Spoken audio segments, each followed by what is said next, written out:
Et vous nous rejoignez sur Radio J comme chaque mardi matin. C'est également la chronique de Yom Tov Kalfon. Il est avec nous en direct d'Israël. Bonjour Yom Tov. Bonjour Ilana. Merci d'être avec nous ce matin. Alors, c'est vrai, on parle de l'actualité au Proche-Orient, on parle aussi des positions, différentes positions politiques. Et notamment, ce matin, vous souhaitiez revenir sur celle d'Emmanuel Macron, le président français qui a eu une réaction un petit peu timide après l'annonce de l'élimination de Nasrallah. Qu'est-ce que ça vous inspire ?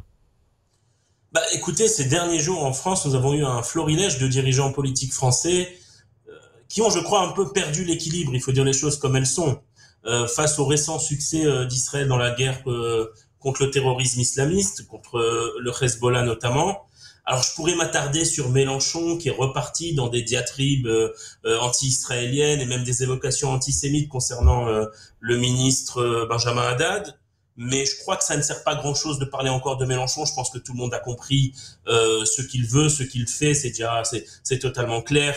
Son calcul clientéliste, islamiste, le vote des banlieues dont il a lui-même évoqué il y a pas longtemps dans un de ses meetings. Donc on va laisser tomber Mélenchon. On pourrait parler alors du coup de Villepin, qui lui aussi refait des apparitions de temps en temps dans les médias, ancien Premier ministre français, qui ne s'est pas gêné chez vos confrères de TV5 de faire quasiment de l'apologie du terrorisme en prime time, en qualifiant le Hezbollah, le Hamas, d'axe de la résistance. Vous savez, c'est le terme que eux se nomment ainsi contre Israël, de parler d'Israël comme un conquérant et parler de ces terroristes islamistes comme des résistants. Mais là encore, de Villepin, on connaît sa haine viscérale d'Israël et son amour pour les pétrodollars du Qatar qui sont, je crois, ses clients.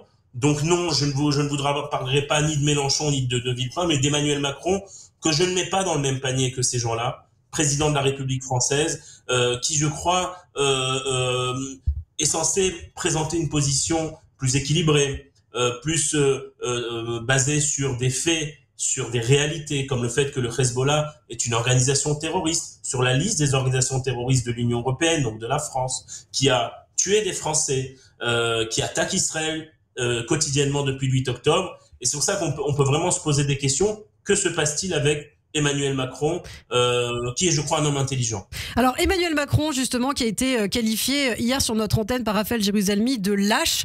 Qu'est-ce que vous reprochez, vous, à Emmanuel Macron ? Oui, je pense que le mot lâche est tout à fait approprié. C'est presque de la soumission au Hezbollah. Parce que qu'il y ait des relations spéciales entre la France et le Liban, c'est tout à fait compréhensible. La France avait un protectorat sur le Liban jusqu'en 1943 et il n'y a pas de problème avec cela. Mais qu'il y ait des relations spéciales entre la France et le Hezbollah, c'est déjà autre chose.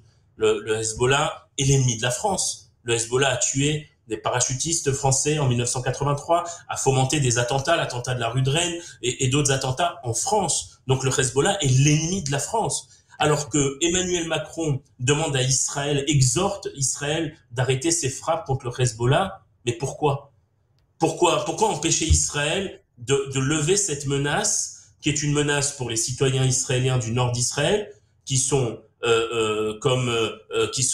obligés d'avoir fui. 80 000 personnes ont fui, sont réfugiés dans leur propre pays, ont fui leur maison. Des dizaines d'Israéliens sont morts à la frontière entre Israël et le Liban de tirs du Hezbollah, dont 12 enfants druzes, nous le savons.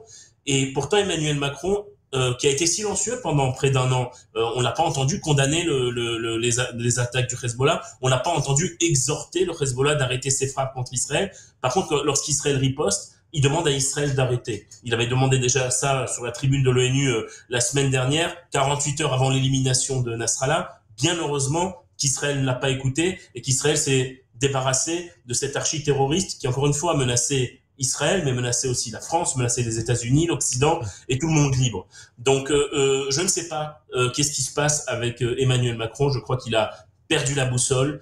Il est dans une situation de soumission totale au terrorisme, à l'islamisme, quelque chose qui n'est pas cohérent. Encore une fois, j'essaie de faire en sorte de ne pas le mettre dans le même panier que Mélenchon et Villepin, qui eux, c'est plus dans l'ordre du cynisme et d'intérêt personnel, de la provocation. Ouais. De la provocation. J'ai encore assez d'estime pour Emmanuel Macron, président de la République française, pour être un homme sensé, qui prend des décisions basées sur des faits, sur de la cohérence, et encore une fois, un allié qui est Israël se fait attaquer par un groupe terroriste. La moindre des choses, ça aurait été une position qui est la position d'administration Biden américaine, qui est une administration démocrate, qui je crois au niveau idéologique n'est pas très loin d'Emmanuel Macron, une administration de gauche, on peut dire des choses comme dans ce genre, qui au niveau de l'élimination de Nasrallah et des actes d'Israël de défense contre le Hezbollah, soutient Israël. Et là, il y a de la cohérence, même si on sait très bien que les relations entre Biden et Netanyahou ne sont pas les meilleures. Il y a quand même une certaine cohérence de l'administration américaine